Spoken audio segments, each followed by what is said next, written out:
అంగన్వాడీ సోదరిమణులందరికీ నమస్కారం. ప్రతి అంగన్వాడీ అప్డేట్ మీకు వెంటనే అందాలంటే మన ఛానల్ని తప్పకుండా సబ్స్క్రైబ్ చేసుకోవాలి. వీడియోస్ని మాత్రం చాలామంది చూస్తున్నారు, లైక్ చేయడం లేదు. ఖచ్చితంగా లైక్ చేయండి, మీ ఫ్రెండ్స్ కూడా షేర్ చేయండి. విషయంలోకి వెళ్తే, ఇటీవల తెలంగాణ ప్రభుత్వం అంగన్వాడీ విద్యలు ప్రైమరీ స్కూల్లో విలీనం చేయడమా, ప్రైమరీ స్కూల్ విద్యని అంగన్వాడీలో విలీనం చేయడమా అనే అంశంపై వివాదం అయితే కొనసాగుతుంది. అదిగాక గత 10 సంవత్సరాలుగా విద్యారంగాన్ని అయితే భ్రష్టు పట్టించారు. టీచర్లకు ట్రాన్స్ఫర్లు కానీ, ప్రమోషన్లు కానీ లేవు. తర్వాత వివిధ రకాలైన పెండింగ్ బిల్స్ ఉన్నాయి. అదేవిధంగా అంగన్వాడీలకు కూడా వేతనాలు ఎన్నిసార్లు ధర్నా చేసినా కానీ పెంచకపోవడం, అంగన్వాడీల్లో ఉన్న ఖాళీ పోస్టులు భర్తీ చేయకపోవడం తదితర సమస్యలతో విద్యారంగం అయితే కుదేలైపోతుంది. ఇప్పుడు అంగన్వాడీ వ్యవస్థ బలోపేతంగా లేకపోవడం వల్ల అంగన్వాడీల్లో మరి 3 నుంచి 6 సంవత్సరాలు చదువుకొని మరి ఫస్ట్ క్లాస్లో గవర్నమెంట్ స్కూల్లో చేరడానికి అసలు పిల్లలే లేకుండా పోయారు.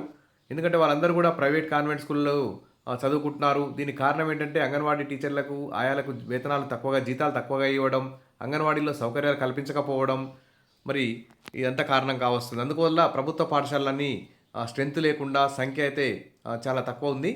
అందుకోసమే కొత్తగా ఏర్పడిన కాంగ్రెస్ ప్రభుత్వం మరి విద్యాశాఖని సీఎం రేవంత్ రెడ్డి గారే స్వయంగా నిర్వహిస్తున్నారు.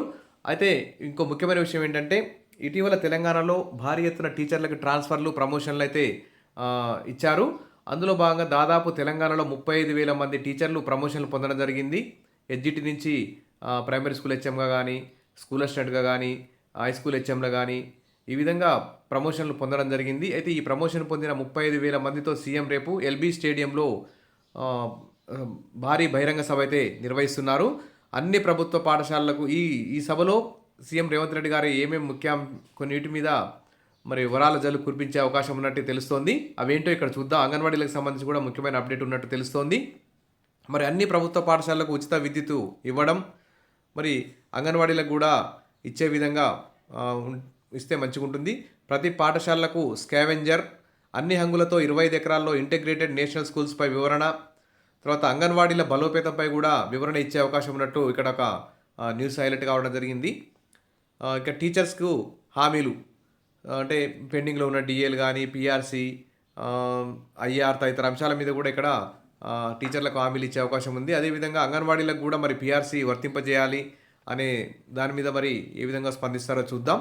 ఇక సర్వీస్ రూల్సు, అతి త్వరలో ఎంఈఓ పోస్టులను నింపడం, త్వరలోనే డిఏలు కూడా ఇస్తాం అనేటువంటి అంశాల మీద కూడా వివరణ ఇచ్చే అవకాశం ఉంది. సీఎం రేవంత్ రెడ్డి గారు స్వయంగా ప్రతి సంవత్సరం రిటైర్మెంట్ అయిన వేకెన్సీలను ప్రమోషన్ ద్వారా నింపుతాం అని చెప్తున్నారు. తద్వారా బీఈడి, టీడీసీ చేసినటువంటి వారికి వెంటనే ఉద్యోగాలు దొరికే అవకాశం కూడా ఉంటుంది.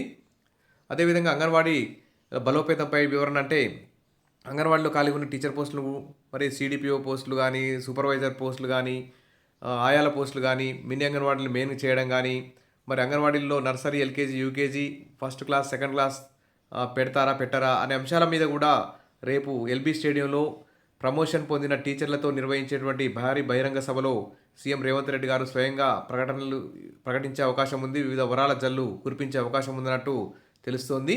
మరి అదేవిధంగా ఎన్నికల మేనిఫెస్టోలో ప్రకటించిన విధంగా అంగన్వాడీల వేతనాన్ని 18,000 పెంపు అనే అంశంపై కూడా రేవంత్ రెడ్డి గారు స్పందిస్తే మంచిగా ఉంటుందని చెప్పి అందరూ కూడా, అంగన్వాడీ టీచర్లు కూడా ఎదురు చూస్తున్నారు, ఆయాలు కూడా ఎదురు చూస్తున్నారు.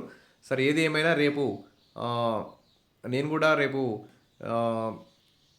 ఈ ఎల్బీ స్టేడియంలో హైదరాబాద్లో జరిగే ప్రమోషన్ పొందిన టీచర్ల మీటింగ్ అయితే వెళ్తున్నాను. దాంట్లో సీఎం రేవంత్ రెడ్డి గారి యొక్క ఇచ్చినటువంటి అప్డేట్స్ మీకు వెంటనే అందిస్తాను. మరి అంగన్వాడీల గురించి ఏం చెప్తారని కూడా నేను స్పష్టంగా మీకు తెలియజేయడానికి నేను ట్రై చేస్తాను. Wish all the best. మరిన్ని అప్డేట్స్ కోసం మన ఛానల్ని ఫాలో అవుతుండండి. Thank you.